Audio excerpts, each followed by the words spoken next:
90% of dudes rapping, they ain't nice as me. 98% ain't live the same type of life as me. The judge gave me life and then they sent me where the life is be. That level 4 with depth and vice, the type of stuff they like to see. Two choices, fight or flee. I refuse to die a chump. I never been a mark, but damn, it's scary when that riot jump. I seen dudes cry, get punked, or some sexually brutalized. Knew a dude who lost his life and he was only doing 5 year-long racial fights when homie all you do is ride. Lonely days and nights up in a hole causing suicide. From the moment you arrive, you see the Mexican mafia.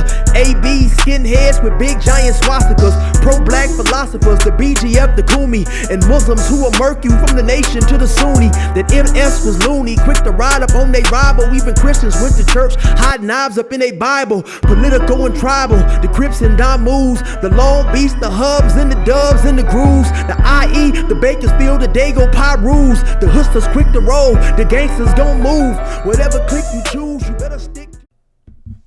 Say what's cracking, YouTube? It's your boy 16 to life, and I'm back like I'm on a pro violation. Yard down! Now, for those of y'all new to my page, in 1994, I got arrested. I was eventually sentenced to 16 years plus life. I served 24 years straight in the California prison system.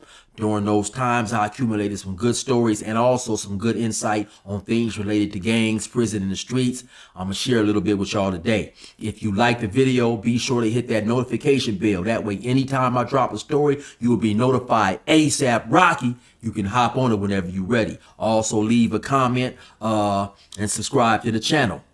Also, for y'all new to my page, I be rapping. Like I told y'all, the flow is nothing like Curtis Blow. Don't get it twisted. Yeah, that's me on the intro too.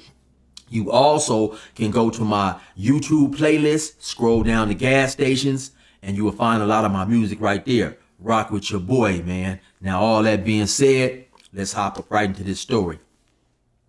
So y'all already seen the thumbnail, man. So, you got the rapper Quando Rondo denouncing his gang, man. He say he's dropping his flag. He's up out of there. Yada, yada, yada. Okay, so I'm going to keep it real, man. I'm going to give y'all my opinion like I always do on all this what's going down, man. First and foremost, let me say this, man. I definitely feel that it was the best decision that he made. It was definitely in his best interest, man. It's just sad how everything had to play itself out, you know. When we join these gangs, man, it's a lot of stuff that comes with it, you know. But you have to understand, too, that it's a lot of people involved in these gangs that's not thinking logical, that's thinking irrational, and all types of stuff. So it's a whole lot that comes with it, man. So let me give y'all my opinion on everything, man. First and foremost, though, to me, Quando Rondo, one of his biggest mistakes was to announce publicly that he's not going to the funeral. I believe it was yesterday on his Instagram page, man. He put up a post basically where he was saying, you know, F everybody else, man. You know, I got to do me. I got to start looking out for myself. It ain't no loyalty involved in none of this type of stuff. If I die, ain't nobody going to care for me but a certain select few, and, you know, so on and so forth. Now, like I said, I feel one of his big mistakes, though, was to put up publicly that he was not going to his homeboy's funeral. About 2 weeks ago, his car was shot up out there in LA. Excuse me. I definitely believe that he was the intended target. In the midst of his car being shot up, though, one of his homeboys, man, I believe his name is Little Pab, was killed. So for you to announce that publicly that you're not going to the funeral of one of your homeboys, a dude who definitely lost his life due to some beef that you was involved in, is in the gang world, is a tremendous slight, man. Tremendous disrespect. One of the last things that we can do as gang members is pay our respects to our fallen homeboy, our fallen comrade, especially when we was there when he died. You know, he died in our presence due to something that we had kicked off, instigated, or was a part of. So, you know, that's definitely not gonna be a good look, man. Keep in mind that he has dudes from his hood out there in Savannah, you know, that's looking at him. You know, he has his homies who also had love for the dude that passed away, man. And like I say, me coming from a former gang background, I just know that's not going to be a good look. I'm also keep it 100 with y'all too, man.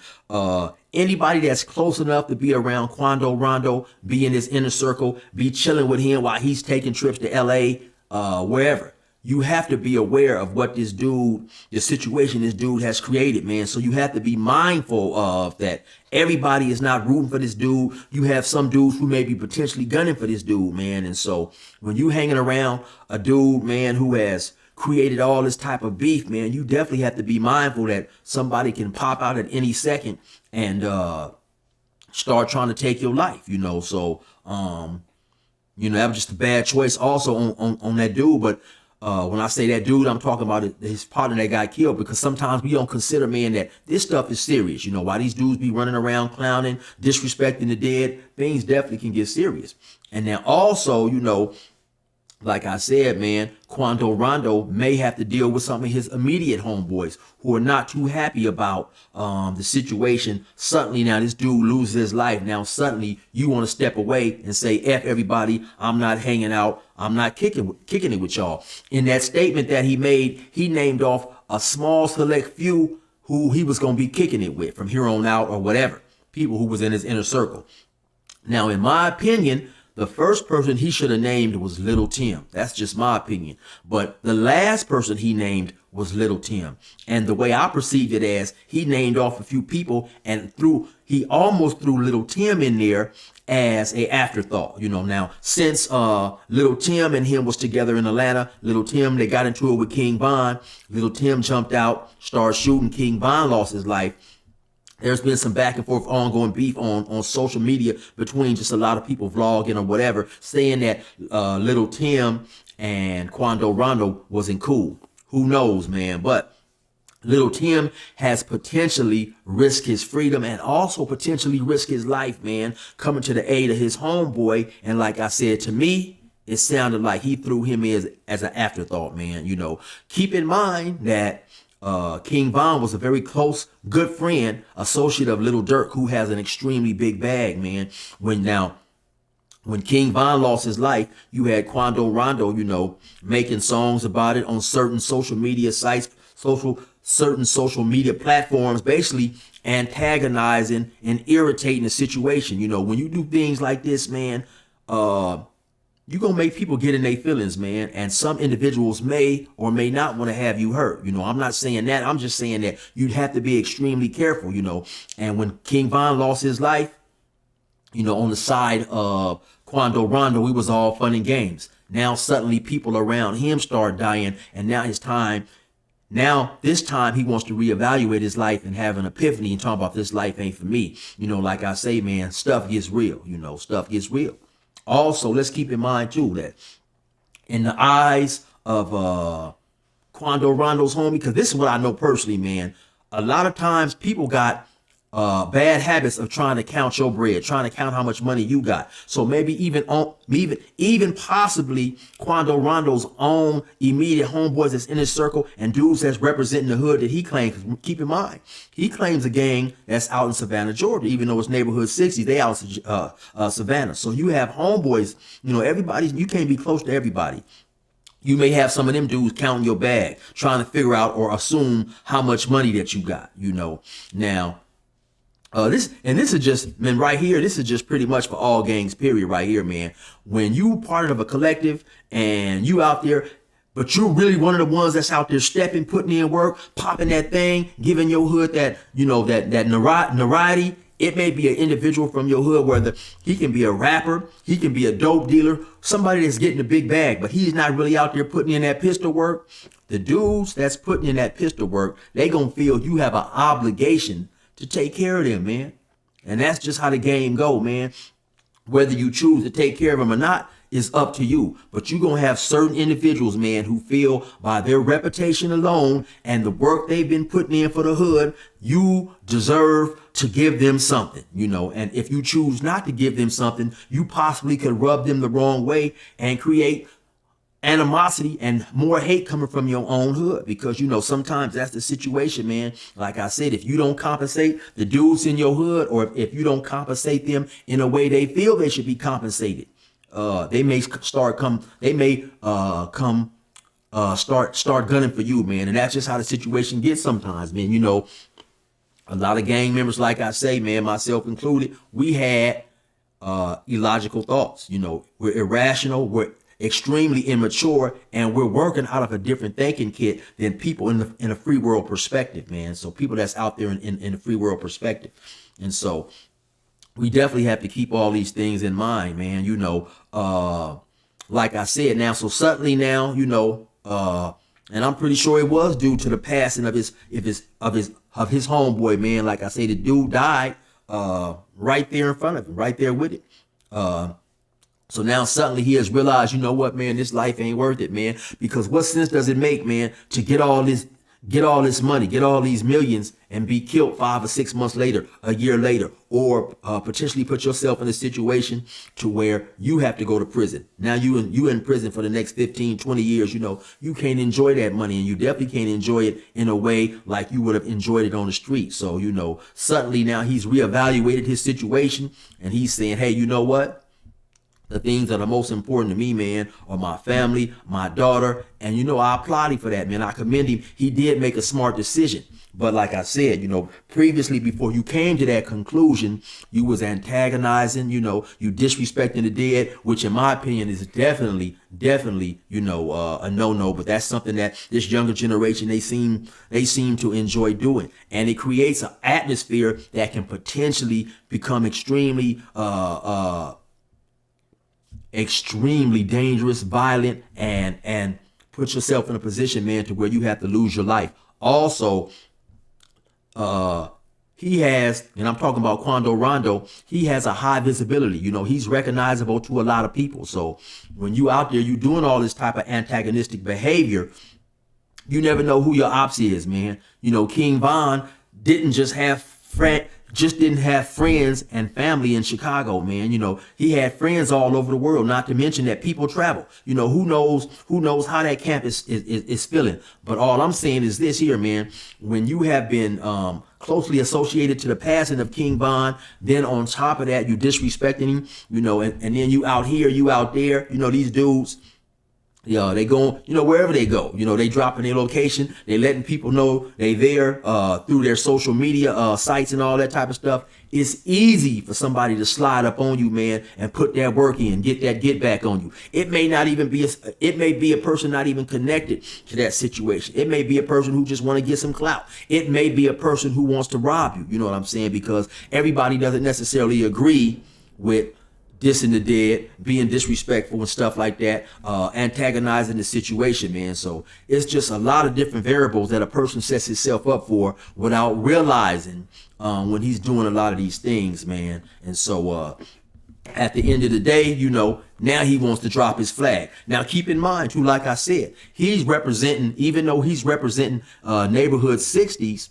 he's representing a faction that was created out there in Savannah, Georgia. So now some of his own homeboys may be in their feelings about it. You know what I'm saying? Some of his own homeboys may want you to come to the hood and get put off. Come to the hood and take this fade, man, get jumped off. Possibly the same way you got jumped on. So, it's just a whole lot of stuff going on, man. It's a whole lot of stuff going on. And of course, you're going to have a lot of his homies who also knew the dude that just passed, Little Pab, and they're going to be upset about that because they knew Little Pab. Now keep in mind though, that's how the game go, man. When you sign up to be in these gangs, death, your homeboys getting shot, you possibly getting shot, you shooting people, going to jail, sadly but truly and realistically, that's a part of what comes with that lifestyle, man.